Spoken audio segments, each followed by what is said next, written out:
Please be seated.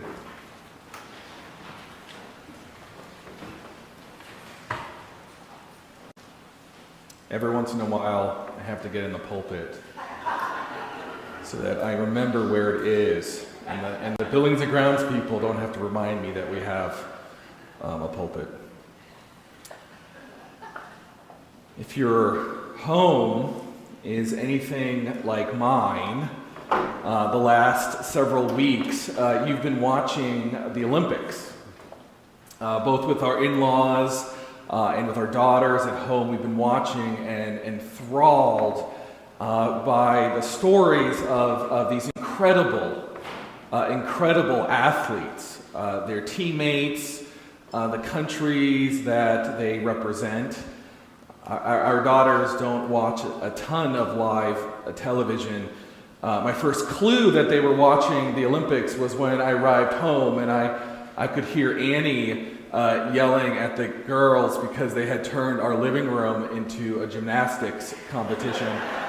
The couch was a balance beam and chairs were a pommel horse and things were not in order as they were supposed to be. It is so inspiring, though, to watch the stories of these men and women from our country, from other countries who have devoted countless hours and their talents, and then assembling together with their stories intact to compete together. There's a sense of unity and inspiration across the world that is so often divided for so many important reasons. First and foremost, of course, I think of the story of Simone Biles, this just incredible gymnast, maybe the best gymnast ever, certainly the best gymnast I can think of in my generation. Simone Biles, who grew up at one point, Cynthia Juvenile reminded me, as a foster care child who was very well successful in former Olympics, who was very transparent in the 2020 Olympics in regards to her own struggles of her own mental illness, who took her name out of several competitions only to come back in 2024 and be a star and inspire men and women from across the country. One story in particular that inspired me was my father-in-law showed me and helped me pay attention to a story where when she was competing, one television agency had a camera focused in Houston at the World Champion Center where Simone practices a day in and day out, and these little kids, particularly little girls, who watch Simone week in and week out, rehearse her routine. They know every song, every move she is going to perform at the Olympics. And so there's two cameras. There's one of Simone giving her offering at the Olympics. And then these little girls who in real time are mimicking the exact move she is about to do because they've watched her and they feel a part of her story and they are inspired in their own lives. Very, very wonderful stuff. Or in the men's gymnastics competition, you may have run across, now you may know, I didn't know this until very recently, but the United States men's gymnastics team has really struggled to win medals in the past. And so there's this gentleman, Steven Nodorzik, who is only successful at the pommel horse and only made the team because he's really good at that. And I only mean this in a positive way. He is such a wonderfully nerdy gentleman. I see myself in him, so to speak, right? And he gets on the pommel horse and he's just incredible at this one specific thing. The only reason he was able to make the U.S. team, and he won 2 bronze medals, which is a big deal for the men's gymnastics team. Or Now, this is not a United States Olympian, but I really liked Yusuf Dikik, the Turkish pistol shooter. If you've seen pictures of him, so like these other competitors, they show up and they have these like really fancy eyeglasses and ear protectors and all these things, and Yusuf just looks like he showed up from his house, and he has a hand in his pocket, no extra stuff, and he wins a silver medal just looking like he's out in the Wild West, just shooting. You see yourself and are inspired by these men and women who are normal. They put their pants on one leg at a time, and yet we see potential and even unity as they come together across the world to compete what is just a sport. During this summer, we have and will continue to hear in our gospel lesson the story of Jesus in John, the feeding of the 5,000. We heard the story last week of the feeding of the 5,000, and actually this is the second of 5 Sundays in this lectionary year when we'll hear Jesus. He feeds 5,000 people, and then he talks about what it means, and then he talks about what it means, and then he talks about what it means, and then he talks about what it means. It's as a preacher, you go around the cycle of the lectionary enough that we joke around that this is the Atkins diet summer. There's a lot of bread. It's a lot of bread. So you have to prepare what you're going to say. But the reason in John and then in our lectionary that Jesus talks so eloquently and so robustly about the feeding of the 5,000 is that because the Gospel of John is a story of Jesus who was before creation, is in the Gospel of John, and will be after. And in this miraculous story of who God is and how God loves and how God shows up in our lives, there are stories interspersed, story after story in John, of people who understand and see Jesus, who see God, and those who do not, and then wonderful, wonderful prose about what that means.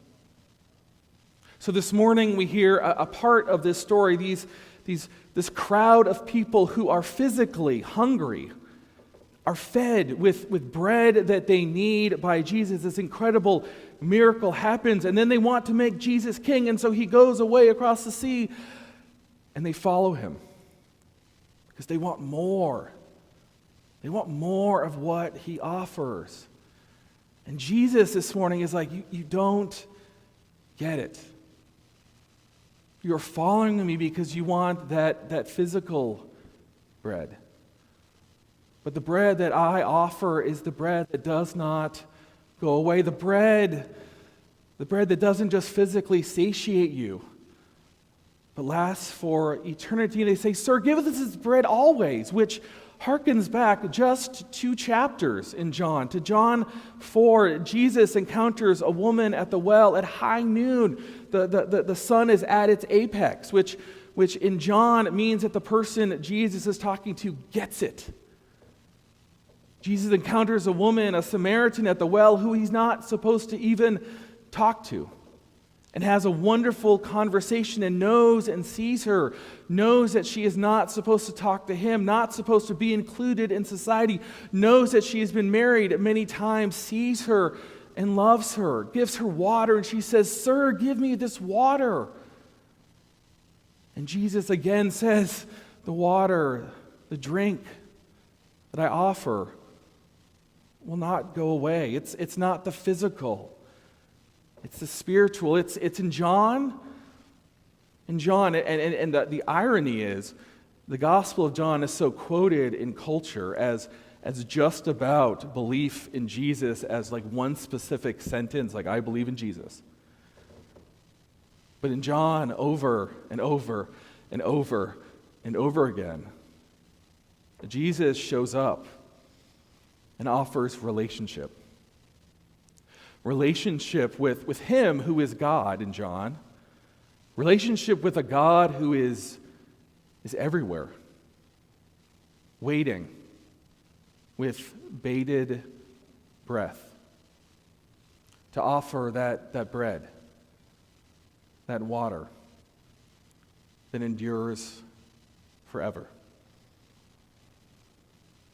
The longer I do whatever it is I do, the more clear I am that all of our stories are completely different, and yet all of our stories are the same.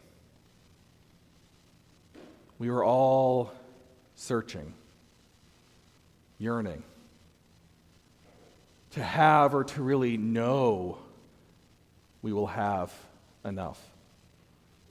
To know that we are enough.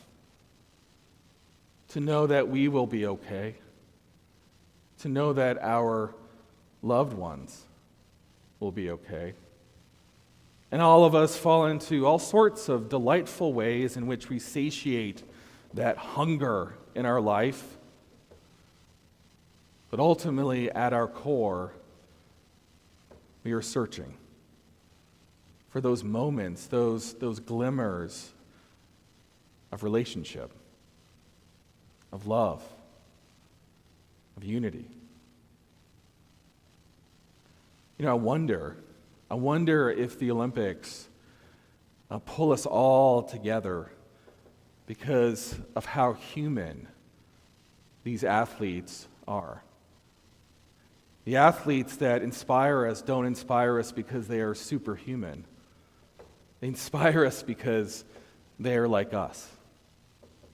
Simone, who is a foster care child person. You know, Steven Nadorzik, who is a total nerd like me. You know, Yusuf, who just got out of bed and won an award, it looks like. You know, at one level, this is just a sport, but it points to our common humanity.